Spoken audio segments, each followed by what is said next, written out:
Okay, so if I had to pick the single biggest mistake that I had made as a strength and conditioning coach, it's got to be this. Like most people early in S&C, I thought that strength was king. We would do 4 to 5 days of lifting, tack on some cardio at the end, and call it a complete program. I looked the part and I felt like I was in decent shape, but I just wasn't aware of how much better I could have been out on the pitch. And the players that I worked with, sure, we saw some solid progress, but it was mostly from the strength, the speed, the power, and the conditioning came along as a bit of an afterthought. Like they were more proficient within their collisions, they were able to operate at a lower level, and therefore they would improve across the board. And it's easy to overlook this sort of thing because you don't see elite conditioning the same way that you see big quads or broad shoulders or even explosive hits. But believe me, ignoring aerobic development was hands down the biggest coaching error that I have made.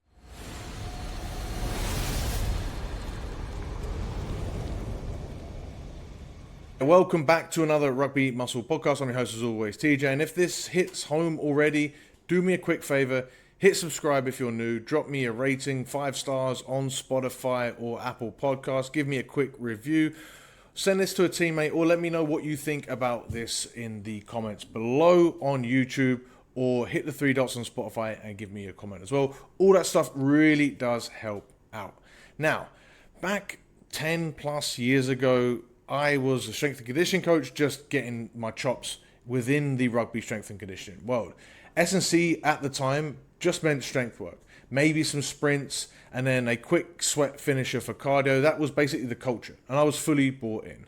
I was in good nick, like I made plays, I contributed to the team, I had some success, but deep down, when I was playing, I did feel like I was probably stuck at around 80 to 90% of what I could have been. There was always like this glass ceiling that wouldn't let me, or would stop me from really being able to unleash.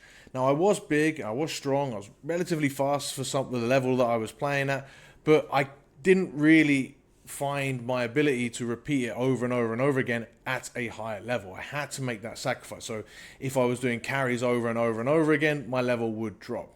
Same thing with my athletes. Rugby Muscle was in its infancy at the time back then, and the players would improve mostly from getting stronger, faster, more explosive.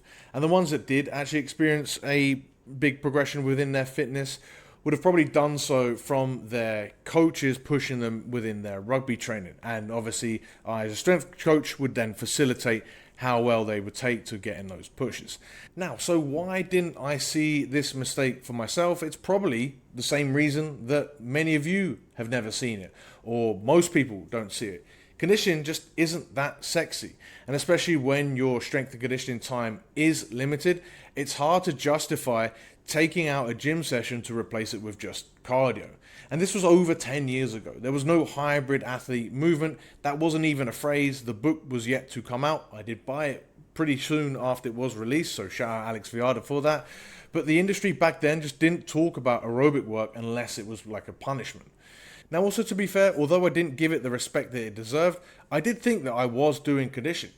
I was all in on those brutal, high-intensity circuits, the Metcons, the horrible rowing machine intervals. I did all of that stuff, and I genuinely believe that collapsing on the floor at the end meant that that was doing a good thing. Pushing your heart rate into oblivion for 20 minutes was the magic formula for developing real strong fitness capacity for the rugby pitch. But I was wrong. And it's funny that I find myself in a position criticizing that stuff now because I used to do it. I used to be a big fan and I get the appeal. It's tough. It feels productive.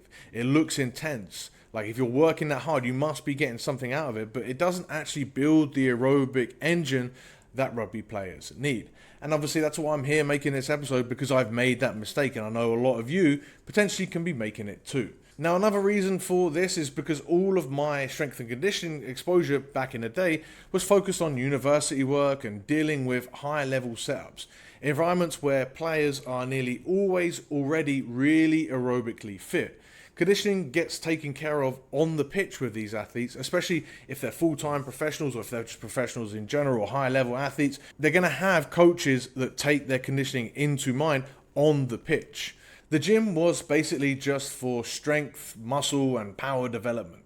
And I brought that same mindset to my own approach for strength and conditioning. I didn't really connect the dots that amateur players weren't getting that field-based aerobic work led by a coach that knew what they were doing. Obviously, amateur athletes are working full-time, playing once a week, training twice a week max. So there's no structured conditioning there within the field sessions, no repeat effort focus, no engine work outside of the gym or outside of what I could potentially have given them. Now, how I did eventually see the light came over a period of time. Probably started when I was first introduced to sort of first principles thinking. I realized that rather than copy and adjust what others did, I should really start everything that I do for work, or for everything really, from the ground up. I would really question everything. It's not that I wanted to disagree with people and everything all of the time. I just wanted to know why things were done, and I wanted to see the purpose in everything, not just copy things because that's how they were done before. Now, in this instance, I asked what actually matters for rugby performance, and the answer obviously is the ability to repeat explosive efforts for 80 minutes. And that requires serious aerobic conditioning. So as I was exploring this idea, it really did click for me when I started working with endurance athletes. I was working with Ironmen and distance runners at the time, and I was running their lifting sessions. I was doing their strength work. I watched how they would deadlift and then be ready to go again within like 90 seconds. They would go heavy on the deadlift. I thought maybe it was just because I'd given them weights that weren't really challenging enough, and as I built over time, like maybe then over time as the weights got heavier they would need more and more rest, but they didn't. It was just that they had such robust engines. We'd work up to well over double body weight for some of them in the deadlift, well over double body weight, well over 200 kilos for a couple of them, and they'd still be fine. Their aerobic system was so efficient that they could recover so fast no matter the intensity. I also got an extra nudge from exploring this idea when the Man Mountain Tom Savage came to visit. Shout out to Sav, who's just had a great season with Moana Pacifica down in Super Rugby. He was a good friend of my housemates, or still is a good friend of my housemates, and was playing for Gloucester at the time. And I was really excited to see all of the weight work that they would make him do whilst he was visiting us over the course of a week. But you know what he did? He ran. That's all he did. Seriously. That's all he had to do was keep his aerobic system ticking over whilst he was away. That was more important to a Premiership playing lock than any of the weight room work, which really surprised me but pushed me down this path even further. And that's when I really started to program real aerobic work properly, ditching all of the interval work that I tacked on just for the sake of it. And I introduced what we would call cue work, quiet work, simple work, work that builds the heart rate. So it was just basically zone 2 back then, but it didn't have the craze that it does now. I also did tempo work with the guys. And that was really when I saw the shift in performance, and I figured I had to double down. The traditionally unfit players would start messaging me saying that they were starting to lead the pack in fitness drills, and the already fit guys hit new levels that they didn't even know that they could access. And I saw such value in this that I really began to double down. I would even drop gym sessions to make room for even more conditioning, and somehow the gains didn't even slow down.